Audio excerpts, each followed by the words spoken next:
नका नका काय नका अडचण नाही. नमस्कार मित्रांनो, सर्पमित्र विजय सूर्यवंशी या यूट्यूब चॅनलवरती सर्वांचं स्वागत आहे. तर बघा की आज आपण अरे बाप रे बाप नाग आहे. हो, विषारी नाग आहे. तर खूपच महत्त्वाचा विषय आज आपल्यासमोर आहे. बघा, आज आपण रेणावे गावामध्ये पोचलेलो आहे. देवाच्याच रोडला आहे बघा. कमानीपासून आत आल्यानंतर म्हणजे रेवणगावच्या साईडचे जे रेवणच्या दागडी येतो आपण, तर त्या कमानीतनं आपण आत आलो आहे बघा. आणि एक भयंकर विषय आज तुमच्यासमोर मी मांडतोय. तर बघा की हा इंडियन स्पेक्टिकल कोब्रा अतिविशेष साप फ्रीजमध्ये जाऊन बसलेला आहे. अतिशय महत्त्वाचा विषय आज. बॅटरी बंद केली तर चालते दादा आता.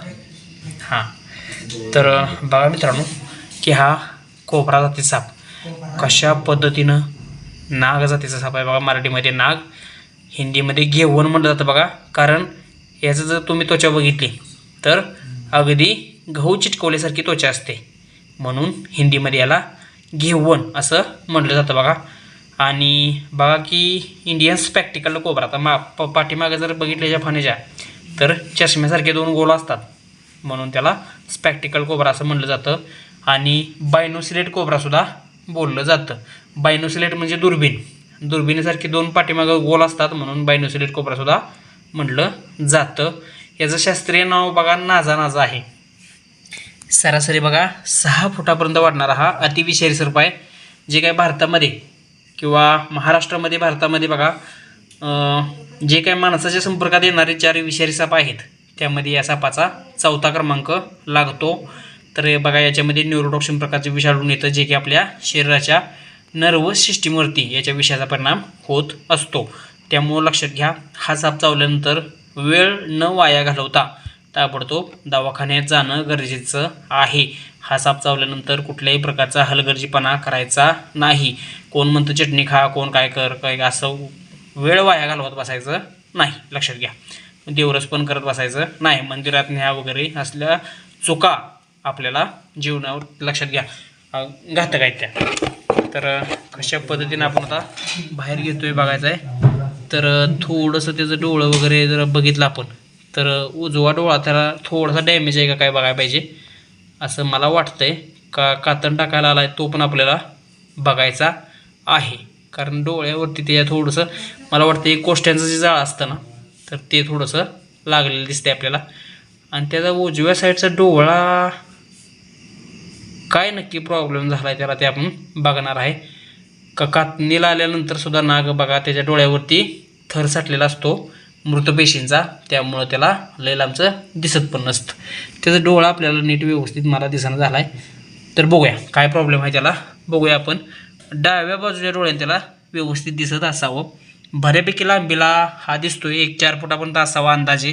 बाहेर काढल्यानंतर आपल्याला लक्षात येतेच. तर बघा कशा पद्धतीनं तो बसलेला आहे. फ्रीजमध्ये जाऊन बसलाय. पाहुणं निघा बाहेर, चला. झालाय आता तुमचा कार्यक्रम झालाय. पाहुणं या की बाहेर, बाहेर या. हां, झालंय. हा डावा डोळा चांगला आहे बघा याचा. उजव्या डोळ्यानं मला वाटतं दिसत नाही. हाय हाय हाय त्याला काय झालंय ते वरती कुठं सटकाय जागा नाही त्याला. हां, चला बाहेर, चला की बाहेर. ओके.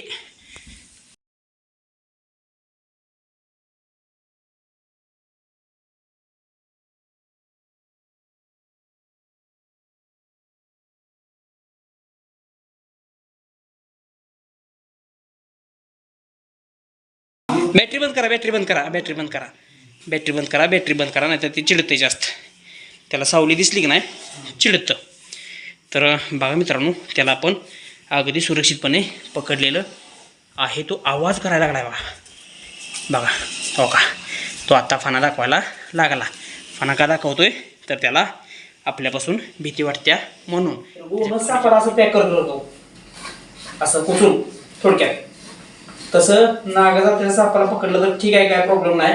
ती पण त्याच्या डोक्याकडे बघत बघत आपल्याला पकडायचं असतं, लक्षात घ्या.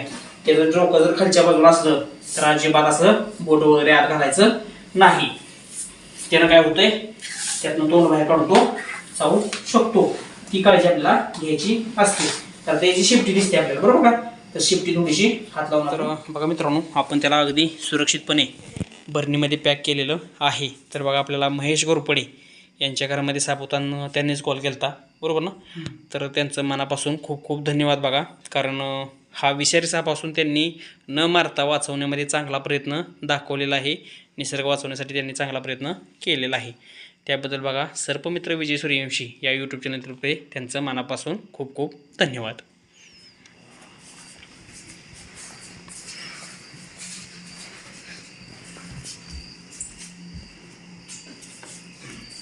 तर बघा मित्रांनो, आपण हा स्पॅक्टिकल कोबरा म्हणजेच नागजाती साप पकडला बघा.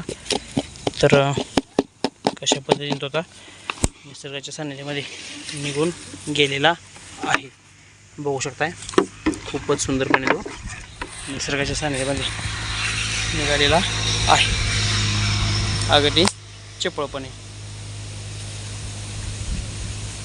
तर बघा मित्रांनो, माहिती आवडली असेल तर लाईक करा, शेअर करा आणि आपल्या सर्पमित्र विजय सूर्यवंशी या यूट्यूब चॅनलला सबस्क्राईब करून बाजूचं बेल आयकॉन बटन दाबून ऑल ऑप्शन क्लिक करायला विसरू नका.